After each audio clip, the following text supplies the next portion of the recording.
semuanya, nama saya Helen. Aku tuh dari pertama kali mens sampai usia aku kira-kira 26 tahun gitu ya. Aku tuh menstruasinya itu bisa 3 bulan sekali.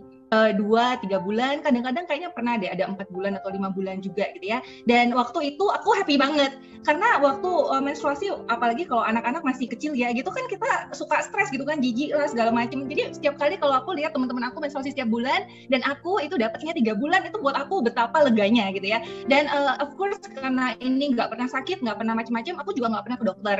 Sampai akhirnya tahun 2010 waktu itu saya diajak sama teman saya untuk lihat komunitas yang akhirnya bisa mencegah kanker gitu. Dan waktu itu ternyata waktu saya didemokan, barulah saya tahu ternyata pembalut yang selama ini saya pakai itu luar biasa dahsyat. Singkat cerita akhirnya saya pakai pembalut yang saat ini dipakai Angel Secret. Nah waktu pakai Angel Secret itu ternyata baru ketahuan nih bahwa hey, ini kok saya pakai ini menstruasi saya tuh jadi mulai normal. Jadi ada yang kadang-kadang itu dari yang kayak 2 bulan, 1,5 bulan, kalau sampai saat ini sih sekarang udah sudah setiap bulan pasti mens gitu ya. Dan by the way saya udah pakai pembalutnya itu 10 tahun. So ini benar-benar amazing sekali. Nah satu hal lagi yang sebenarnya bikin saya terengah itu adalah mami saya itu mereka berlima saudara perempuan dan 4 diantaranya itu semuanya ada miom dan kista.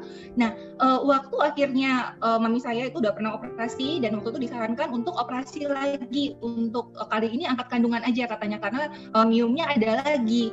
Nah dan mami saya waktu pakai pembalut ini pun dia nggak perlu operasi, itu dengan sendirinya detox. Dan waktu setiap kali pergi cek lagi di Singapura itu tuh semuanya clear. Nah waktu itu terjadi saya tuh mikir gitu, loh Len, kamu itu menstruasi cuma 3-4 bulan satu kali, itu kan sebenarnya adalah telur dan darah-darah kotor yang harusnya kan di flush out dari badannya kita, ya nggak dibuang dari badannya kita. Lah kalau cuma 3 bulan 4 bulan sekali itu bukannya pada nyimpan di dalam. Nah kalau umpamanya sekali 2 kali nggak apa-apa, kalau umpamanya sampai umur 30, 40, 50 tahun, apakah bukankah itu yang akhirnya nanti jadi racun gitu. Jadi barulah saya tahu, oh ternyata ini. Tapi tadi miom dulu tadi itu setelah menggunakan ini Angel Secret terus beneran nggak jadi operasi gitu, bersih gitu ya? Iya nggak jadi. Jadi waktu pergi cek lagi karena kan kalau dibilang kalau umpamanya operasi nanti jadi nggak bagus kan, perempuan itu kalau diangkat kandungannya walaupun udah nggak melahirkan, tapi kan jadi nggak bagus gitu loh. Waktu menopause mereka jadi lemah kan dari pinggang ke bawah. Jadi emang waktu itu my mom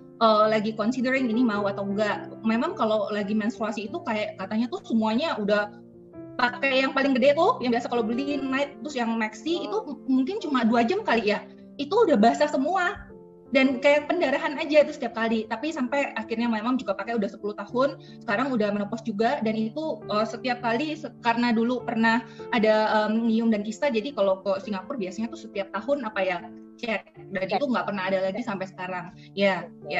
Nah satu hal lagi yang aku pengen sharing nih Cak, boleh nggak di luar dari sharing produk? Oke.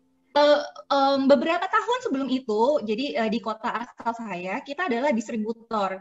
Jadi seorang distributor itu kan kita membeli dari pabrik lalu mendistribusikan ke toko-toko di kotanya kita gitu ya. Nah waktu itu kita ditunjuk oleh salah satu perusahaan pembalut nasional di Indonesia yang sangat terkenal sekali untuk menjadi distributornya di kotanya saya. Nah itu luar biasa sekali. Kan kita kalau distributor berarti kita mengambil barang dari distributor yang lama gitu ya, dibawa ke gudangnya kita gitu loh. Waktu barang itu dibawa itu terus terang sih separuh masih oke, tapi separuh itu benar-benar kayaknya untuk disumbangkan juga udah nggak layak gitu ya. Dan waktu saya nanya gitu ke orang pabriknya, waktu itu laki-laki 2 orang. Oke, Pak, ini kan kemasan kalau setiap kali barang itu kan pasti dalam beberapa tahun kan bisa ganti kemasan, ya nggak? Nah ini ada satu atau 2 produk yang kemasannya tuh beda-beda semua gitu loh. Jadi ditanyakan, Pak, ini kan berarti kemasannya udah lama gitu loh. Ini ada tanggal expirednya nggak? Dan berapa lama? Apakah ini masih layak jual atau enggak? Ya, dan you know this man, dia cuma bilang, nggak ada, pembalut itu mah nggak perlu pakai tanggal expired. Kamu buka aja, lihat dalamnya, kalau masih putih ya udah dipakai. Jadi kalau udah nggak putih kembalikan kepada yang jual. Mungkin kalau udah jamuran gitu berarti nggak usah dijual gitu kan.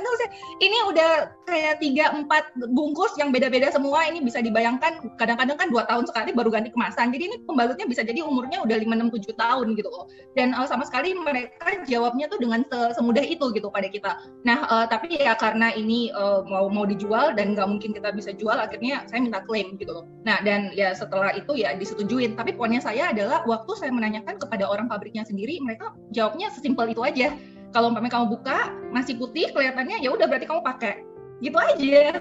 Which akhirnya setelah saya, itu kan beberapa tahun sebelum gitu ya, jadi sekitar 2-3 tahun sebelum saya ketemu pembalut ini. Waktu akhirnya saya didemokan dan saya dijelaskan, barulah saya ngeh bahwa oh my god, ini adalah benar-benar nyata sekali. Kenapa? Karena pembalut yang biasa kita beli di toko itu harganya berapa gitu loh. Satu pak, satu dalam, satu piece itu kan harganya mungkin sekitar Rp500 atau Rp800, harga jual di toko. Dari pabrik itu ke distributor, ke toko besar, ke kios, baru ke tangannya kita, itu cuma Rp800. Dan orang-orang ini kan waktu mereka membuat produk ini, mereka kan harus mengeluarkan uang segitu banyaknya kan untuk advertising kan, untuk memasarkan produknya mereka gitu loh. Bayangkan mereka kalau mau beli spot TV, ya sekarang udah nggak seberapa ada lah ya, tapi waktu itu spot TV, hire iklan, terus ada promo, kasih keuntungan ke sana ke sini. Berarti kan ini satu pet itu bisa jadi kan harga untuk produksinya mungkin cuma I don't know, sangat-sangat murah lah ya. Dan itu yang akhirnya kita pakai di bagian bawahnya kita. So kalau perempuan mau gitu kan beli alat makeup yang harganya mahal banget, tapi ya karena udah kebiasaan beli yang Rp500 gitu, jadi nggak taunya ya begitulah. Ya baru aku mau bilang ya, kalau buat bedak aja kita lihat expired ya. Lihat expirednya sebentar lagi ya nggak mau beli ya kan. Takutlah kita gatal-gatal di sini, tapi kalau gatal-gatal di sana down deh, itu nggak apa-apa. Yeah. Ngomongnya nggak apa-apa karena semua perempuan gatal-gatal di sana ya nggak, jadi nggak apa-apa, mungkin normal kali. Kita dianggap normal. Nah menurut Helen, kenapa pembalut yang seperti itu aja laku? Karena bagus, apa karena murah? Obviously karena murah ya, enggak karena kita pikirnya ini buat nampung, buat sampah gitu kan. Iya. Makanya kita nggak realize ya bahwa nempelnya itu juga ke bagian yang sensitif, bahkan lebih sensitif dari muka loh. Sama sensitifnya dengan lidah kita atau mulut kita. Jadi sama mulut rahim ataupun mulut yang kita pakai buat makan itu sama gitu. Maksudnya kadar sensitivitasnya terhadap apa bakteri, terhadap apa segala macam. Tapi kita suka sembarangan di situ gitu. Setuju, Cak. Aku mau makasih banget buat kamu udah initiate conversation-nya ini ya, udah bikin event ini, udah ngajakin kita beberapa untuk sharing, karena setahu aku tuh banyak sekali orang nggak aware tentang ini. Aku punya teman-teman yang sekolahnya di luar negeri gitu ya, yang kalau kemana-mana tuh bawa tasnya bermerek lah, segala macamnya, segala yang mahal. Tapi waktu aku informasiin tentang pembalut ini dan mereka compare, mereka bisa, ya tapi I'm glad gitu ya buat teman-teman yang hari ini baru datang dan bakal dengerin ini, informasinya bakal oke banget.